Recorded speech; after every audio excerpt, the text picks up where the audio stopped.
Welcome to Chillin' 101. We hope this video helps. You start by securing your account and collecting the easiest gains. Link Google or Apple now so progress stays safe, then open the game to claim daily rewards. Next, check your stamina and note exact refill times so you don't lose opportunities. Once done, enable push notifications to remind you when events or free refills drop. These first actions unlock steady log income and prevent avoidable losses, so do them immediately before hunting for more complex sources.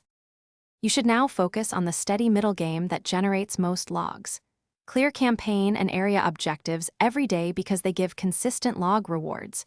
Repeat stages with high drop rates. Make sure to participate in guild raids and arena battles. These yield bonus logs and season rewards.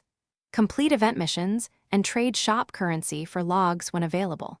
Once you prioritize these activities, your log income grows predictably. Schedule a routine to hit each source to avoid missing time limits. Finish strong by timing your last plays and spending wisely. Use stamina refills on the highest log per stamina stages and buy log bundles only during discounts to maximize value.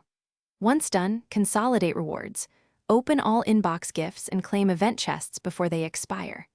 If something goes wrong, like missing rewards or sync errors, log out, clear cache, and relog. If issues persist, reinstall the app after backing up. This troubleshooting step fixes most problems and preserves the logs you just worked to earn. Thanks for watching. Consider subscribing if we helped you.